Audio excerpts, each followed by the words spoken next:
Hello दोस्तों, इस video में हम 555 टाइमर आईसी को समझेंगे। ये 555 टाइमर आईसी है। इसके पास कुल 8 पिन होते हैं।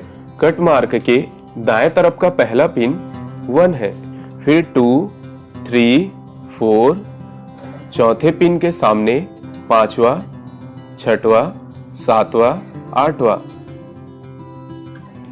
यहाँ पहला पिन ग्राउंड है, दूसरा पिन ट्रिगर है, तीसरा पिन आउटपुट, चौथा पिन रीसेट, पांचवा पिन कंट्रोल वोल्टेज, छठवां पिन थ्रेशोल्ड, सातवां पिन डिस्चार्ज और आठवां पिन वीसीसी है। चलिए जानते हैं सभी पिन के फंक्शन के बारे में। ग्राउंड नेगेटिव है। ट्रिगर पिन तब चालू होता है जब यह 1/3 वीसीसी से नीचे चले जाता है। यह आउटपुट को चालू करता है। आउटपुट में हमें इलेक्ट्रिक पल्स मिलता है, मतलब कि यह बंद या चालू होता है। रीसेट पिन इसे अपने शुरुआती स्थिति में सेट करता है। कंट्रोल पिन ट्रिगर और थ्रेशोल्ड पिन के वोल्टेज को कंट्रोल कर सकता है। सरल भाषा में कंट्रोल पिन आउटपुट के ऑन ऑफ के टाइमिंग को कंट्रोल कर सकता है। थ्रेशोल्ड तब चालू होता है जब यह 2/3 वीसीसी से ज्यादा होता है। यह आउटपुट को बंद करता है। डिस्चार्ज पिन कैपेसिटर को डिस्चार्ज करता है, जिसे हम पिन नंबर 1 और पिन नंबर 2 में यूज करते हैं। और वीसीसी आईसी का इनपुट पॉजिटिव वोल्ट है। इस आईसी को 4.5 वोल्ट से 15 वोल्ट तक दिया जा सकता है। 555 टाइमर आईसी के पास 3 मोड होते हैं: अस्टेबल, मोनोस्टेबल और बाइस्टेबल। अस्टेबल मोड, इस मोड में हमें अस्थिर आउटपुट मिलता है। आउटपुट लगातार ऑन ऑफ होता रहता है। मोनोस्टेबल मोड, इस मोड में सिर्फ एक स्टेट स्टेबल है और दूसरा स्टेट अनस्टेबल है या हाफ स्टेबल है। यदि हम ऑन को स्टेबल के रूप में लेते हैं, इस स्टेबल कंडीशन में आउटपुट ऑन होता है। फिर हम पुश बटन को दबाएंगे, फिर आउटपुट ऑफ हो जाएगा। फिर कुछ समय के बाद आउटपुट अपने आप ऑन हो जाएगा। यदि हम ऑफ को स्टेबल के रूप में लेते हैं, इस स्टेबल कंडीशन में आउटपुट ऑफ होता है।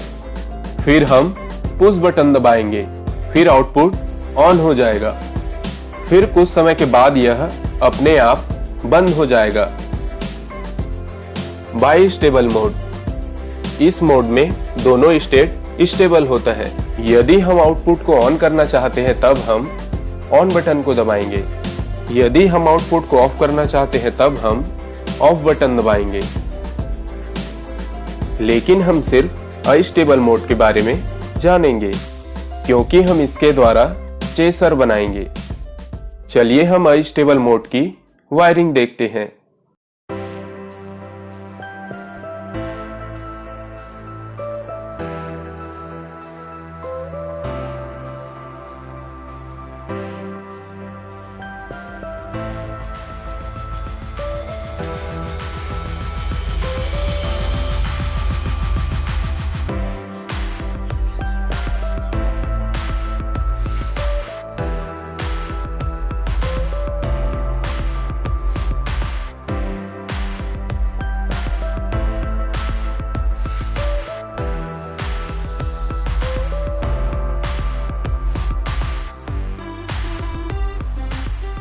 चलिए समझते हैं यह कैसे काम करती है।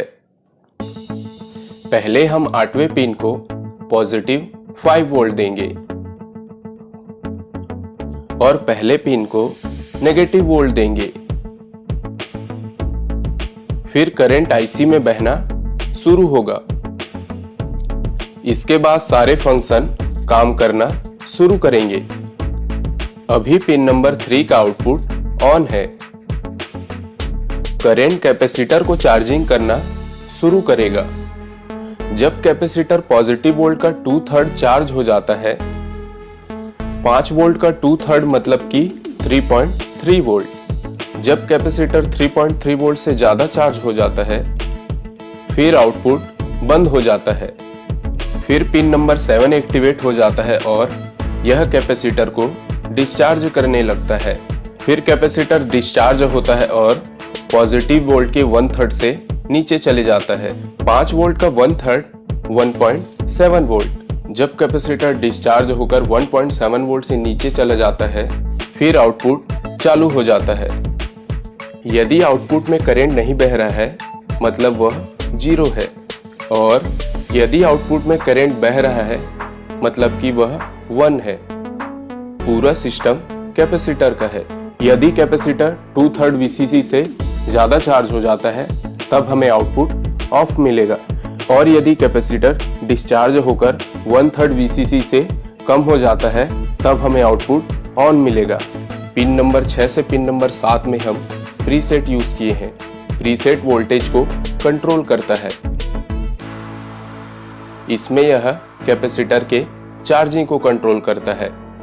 मतलब यदि वोल्टेज कम है तो यह कैपेसिटर को धीरे चार्ज करेगा, और यदि वोल्टेज ज्यादा है तो यह कैपेसिटर को जल्दी चार्ज करेगा। जब कैपेसिटर चार्ज डिस्चार्ज तेजी से होता है तब आउटपुट में क्लॉक पल्स भी तेज होगा।